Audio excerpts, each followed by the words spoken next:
In this lesson, we will learn how variety and composition can be taken a few different ways, and that it is a principle that really begins to summarize many of the other principles that we've covered so far.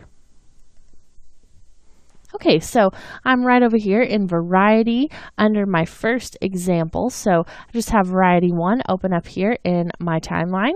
So let's talk a little bit about what's going on in this composition. One of the first things you think of whenever we talk about variety is variety of content. And that's what this example is going to be about. Now, what is variety exactly? Sometimes it seems like a word that you might really understand the meaning of, and then you start to define it and it seems like that's a little bit more difficult to do. So variety in the sense of composition is the quality or state of having different forms or types and notable use of contrast, emphasis, and a difference in size and shape. So once you start to say all that, it seems like, okay, well, variety seems like it could be pretty much anything that's different from each other. And that's really true, but there's definitely a way, especially in the context of our motion design, that you do variety right. So in this particular example, we do have a variety of content and a variety of size and shape. We also have contrast. So this kind of encompasses everything. Let me go ahead and scrub through and show you what I mean. Now, as you watch this, let's just talk about some of the different kinds of variety that we see. We start out with this very simple button with the hand to click it.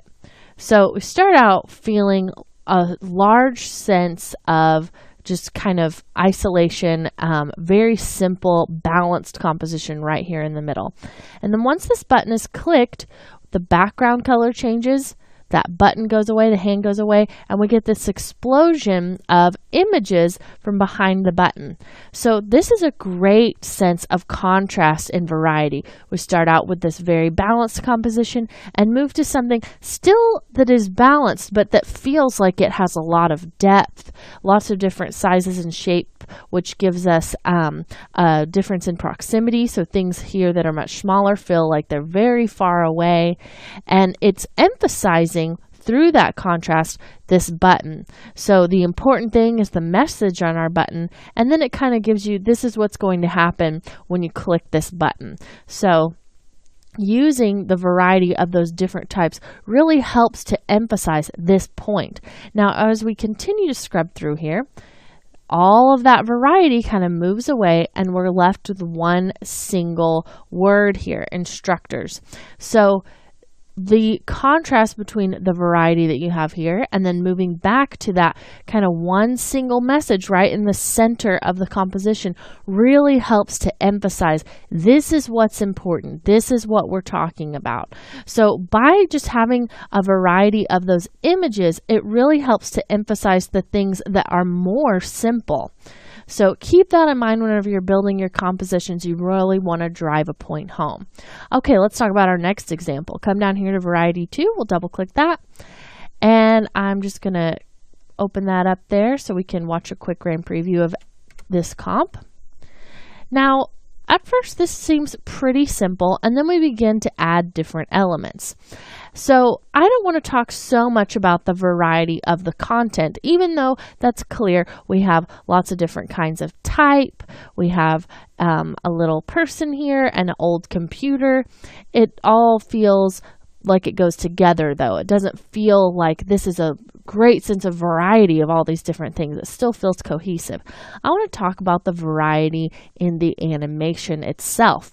So we are using a position transform for this word to come in. This is a scale. This is position. This is position. And these two are position as well. So it feels like it's only position and scale. But it also feels like there's so many different directions going on with those that it feels very dynamic. So something moves in from the bottom, then these other two things come in from the bottom, then we have two things come in from the sides, and it's constantly readjusting the entire position of the whole just kind of group of images so that it always is feeling balanced. So even though there's variety in its content, we have a great sense of variety in the animation, just in that everything isn't just maybe fading in or everything drops in. This just makes it a lot more dynamic when we have these different animation types all coming together to create a cohesive composition. Okay, let's talk about our third example, variety 3.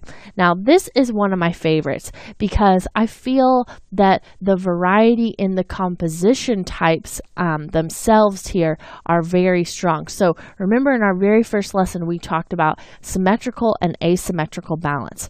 This shot right here, pretty much one of the most symmetrically balanced shots you could get. And at first, this can feel a little bit boring, but with the ability in motion to change the different composition types that you have, we have a great power over the viewer to direct what we want them to see. So even though this composition starts out as something very balanced, it moves to something asymmetrical that's emphasized through this proximity change between these two groups. So we start out with lots of people sitting in these chairs. Then we have somebody come in here. There's no chairs left for this person. And our composition changes to a little bit asymmetrical because he's just standing here on the right. Notice how the depth of field has changed a little bit. These people are just a little bit out of focus. That is a great tool for you to be able to use variety effectively, because if we just had these both in focus, it would start to feel cluttered. Once these people further in the background go out of focus, you really begin to get a sense of depth, and that variety is okay at that point because it feels more like real life, like a real depth of field that you would see when you were shooting video with the camera, even though all of this is simply animated. Now let's scrub forward a little bit more. That depth of field gets pushed even further because this guy we have taking up more space. We need him to be a little bit more emphasized in addition to just zooming in on him. So these go out of focus a little bit more. And now we've introduced another message here kind of in the negative space at the top. So this person is kind of reading this little bit of information. And then as we scrub through, more things begin to change. But the whole time, even though we still have these seats in the background, the emphasis is on this person. So we have a great sense of variety in the different composition types between the balance and then the asymmetrical proximity that gets pushed between this little kind of 3-point shot here that we feel. So really interesting way to use variety so that it doesn't feel cluttered. Now, oftentimes very simple types of composition are good for motion designers because there's so many other sensory elements that have been added that you don't get with print or web or even super traditional art forms like paint on canvas. The things I'm talking about are things like sound and maybe a voiceover. You really start to get kind of overwhelming on your viewers if you have all of these elements fighting against each other. So keeping in mind having a clean composition and really trying to do variety in a way that feels natural is vital to communicating your message and not just becoming where everything's important and nothing feels emphasized. So in this lesson, we learned that variety is sometimes hard to achieve without creating an image or scene that looks cluttered. However, in motion design, when used with a contrast, variety can be a powerful tool for focusing your viewer on something you want to strongly emphasize.